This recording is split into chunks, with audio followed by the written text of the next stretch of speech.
నేను ట్రైన్లో చాలా ఫ్రీక్వెంట్గా ట్రావెల్ చేస్తూ ఉంటాను. సో ఈసారి జర్నీ మాత్రం నాకు చాలా మెమొరబుల్ అండ్ చాలా లెసన్స్ నేర్పించింది అనమాట. నేను అటాచ్ చేస్తున్న వీడియోస్ చాలా ఇర్రెలవెంట్గా ఉండొచ్చు, బట్ నేను చెప్పాలనుకుంటున్నది చెప్పాలి. సో నా దగ్గర ఉన్న వీడియోస్ అన్ని కంపైల్ చేసి మాట్లాడుతున్నాను. నా జర్నీ స్టార్ట్ అయింది, సెటిల్ అయ్యాను, కూర్చున్నాను, అంత బాగానే ఉంది. సో నా ఎదురుగా కూర్చున్న అంకుల్స్ ఇద్దరు వెరీ వెల్ బిహేవింగ్ అనమాట. వాళ్ళ కాన్వర్జేషన్ అంటే టెలిఫోన్ కాన్వర్జేషన్లో నాకు అర్థమైంది ఏంటంటే, ఒక ఆయన ASP presently working one of the Andhra district, ఇంకొక ఆయన డిఈగా రిటైర్ అయ్యారు. సో ఆయన మామూలుగా ట్రిప్స్ వేస్తున్నారనమాట. సో వాళ్ళిద్దరూ మాట్లాడుకోవడం స్టార్ట్ చేశారు. అంటే ఫస్ట్ టాపిక్ వాళ్ళు మాట్లాడుకుంది ఏంటంటే పాలిటిక్స్ గురించి. వాళ్ళు డిఫరెంట్ పొలిటీషియన్స్ని చాలా దగ్గర నుంచి చూసుంటారు కదా, అంటే డిస్ట్రిక్ట్ లెవెల్ ఆఫీసర్స్ అంటే వాళ్ళకి చాలా ఎక్స్పీరియన్స్ ఉండుండిద్ది. సో వాళ్ళు గ్రౌండ్ రియాలిటీ ఎలా ఉంటుంది అని చాలా డెప్త్తో మాట్లాడారు. నాకు చాలా నచ్చింది, చాలా నాలెడ్జబుల్ అనిపించింది నాకు. సో ఒక పొలిటీషియన్ని మనం ఇలా అనలైజ్ చేయొచ్చు, ఇలా ఓట్ చేయొచ్చు అని. అంటే ప్రజెంట్ మన గవర్నమెంట్ ఫామ్ అయింది కదా, అంటే చాలా రెవల్యూషనరీగా ఓట్స్ వేశారు. సో వాళ్ళ ఫ్యామిలీస్ ఎలా ఇన్ఫ్లుయెన్స్ అయ్యాయి, వాళ్ళ ఫ్రెండ్స్ ఎలా ఇన్ఫ్లుయెన్స్ అయ్యారు అని అన్నీ మాట్లాడారు వాళ్ళు. నాకైతే చాలా ఇంట్రెస్టింగ్గా అనిపించింది వాళ్ళ కాన్వర్జేషన్. ఇక్కడ అర్థమైంది ఏంటంటే, ఒక గవర్నమెంట్ ఎంప్లాయీ గవర్నమెంట్ని ఎలా చేంజ్ చేయగలరు అనేది వాళ్ళ మాటలో నాకు క్లియర్గా అర్థమైంది. నెక్స్ట్ వచ్చేసి వాళ్ళ బిహేవియర్. వాళ్ళు డిస్ట్రిక్ట్ లెవెల్ ఆఫీసర్స్ అయినా సరే వాళ్ళు చాలా డౌన్ టు ఎర్త్ మాట్లాడుతున్నారు, చాలా మంచిగా బిహేవ్ చేస్తున్నారు చుట్టూ ఉండే మనుషులతో. అంటే ఏమైనా అవసరం ఉన్నా కూడా వాళ్ళ నుంచి ఇవ్వడము, వాళ్ళు సజెషన్ చేయడము. అసలు నిజంగా వీళ్ళు డిస్ట్రిక్ట్ లెవెల్ ఆఫీసర్స్ అయినా అనిపించింది. జనరల్గా మనం చూసే ఆఫీసర్స్ ఎంత హెడ్ వెయిట్తో మాట్లాడతారో కదా మనతో. మేబీ వాళ్ళు వాళ్ళ దగ్గరికి వచ్చే వాళ్ళతో అప్రోచ్ అయ్యే విధానం, బయట ఉండే విధానం వేరుగా ఉండుండొచ్చు. అక్కడ వన్ ఆఫ్ ద ప్యాసింజర్ వాళ్ళ పిల్లలతో మాట్లాడుతూ ఉంటే కాన్వర్సేషన్లో అర్థమైంది ఏంటంటే, ఆ పిల్లలకి ఆయన తాత అని.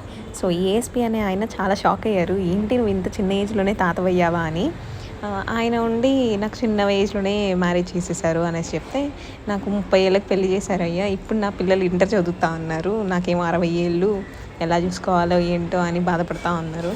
సో ఆయన మాటలో అర్థమైంది ఏంటంటే, మ్యారేజ్ అనేది ఎర్లీగా ప్లాన్ చేసుకోవాలి. ఒక ఫ్యామిలీని మనం బిల్డ్ చేసుకోవాలనుకున్నప్పుడు లేట్ అయ్యే కొద్దీ మన పిల్లలకి మనమే భారం అవుతూ ఉంటాము. ఇట్స్ నాట్ ఫెయిర్ అని ఆయన opinion, and it's completely all right. ఆయన సబార్డినేట్ అంటే ఒక కానిస్టేబుల్ కాల్ చేసి నాకు ఇలా లీవ్ కావాలి సార్, ఒక 40 days ఎగ్జామ్కి ప్రిపేర్ అవ్వాలి అని మాట్లాడితే, ఒక 2 minutes ఆలోచించి, సరే తీసుకో అమ్మా, బాగా ప్రిపేర్ అవ్వు, మంచిగా గట్టిగా ప్రిపేర్ అవ్వు, ఆల్ ది బెస్ట్, నీకు మంచి ఫ్యూచర్ ఉంటుంది, అది ఇదని మాట్లాడారు. And I fell so good. అసలు అంత పెద్ద లీవ్కి అలా రియాక్ట్ అయ్యే ఆఫీసర్స్ చాలా తక్కువ ఉంటారు. అండ్ నాకు ఆయన అక్కడ కూడా చాలా నచ్చేసారు. ఈ మధ్యలో ఒక స్టేషన్ దగ్గర ఆగితే బయటకు వెళ్తే ఒక శనగ ముద్దల ప్యాకెట్ తీసుకొచ్చి అందరికీ శనగ ముద్దలు ఇచ్చారు ఆ ఏఎస్పీ అనే ఆయన ఇప్పుడే సర్కిల్ బిల్డప్ చేసుకుంటున్నారు. ఏంటంటే ఆయన రిటైర్ అయిన తర్వాత ఆయనకంటూ ఒక ప్లాన్ ఉంది. ఒక గ్రూప్ ఫామ్ చేసి ఫార్మర్స్ని ఎంకరేజ్ చేయాలని ఆయన గోల్ అంట. అంటే వాటర్ మేనేజ్మెంట్ కానీ, లేదా ఫార్మర్కి సంబంధించిన టిప్స్ కానీ, ఇవన్నీ కూడా ఆయన దగ్గరుండి చూసి ఫార్మర్స్లో ఒక మంచి రివల్యూషన్ తేవాలనుకుంటున్నారు. అండ్ ఈ డిఈ అనే ఆయన సలహాలు అడుగుతున్నారనమాట. అంటే వాటర్ క్యూసెక్స్ అంటే ఏంటి, టీఎంసీ అంటే ఏంటి, ఇవన్నీ నోట్ చేసుకున్నారు చక్కగా ఒక పేపర్ తీసుకొని. ప్రతిదీ ఇలా నాకు ఒక ఆలోచన ఉంది సార్, నేను దాన్ని ఇంప్లిమెంట్ చేయాలి, సో మీ నుంచి కొంచెం హెల్ప్ కావాలి అనేసి చాలా ప్రొఫెషనల్గా మాట్లాడుకుంటున్నారు వాళ్ళు. I felt very healthy. It's very healthy conversation అసలు స్పెండ్ చేసేసాను. నాకు అస్సలు బోర్ కొట్టలేదు, చాలా ఇంట్రెస్టింగ్గా అనిపించింది అండ్ చాలా ఇన్స్పైరింగ్గా అనిపించాయి వాళ్ళ మాటలు నాకు. ఏది ఏమైనా ఇది ఒక మంచి రిమెంబరబుల్ జర్నీ. నాకు కావాలనిపించినప్పుడు ఖచ్చితంగా మళ్ళీ వినాలని ఉద్దేశంతోనే ఇది క్రియేట్ చేస్తున్నా. Next time another train journey వీడియోతో కలుద్దాం. బాయ్.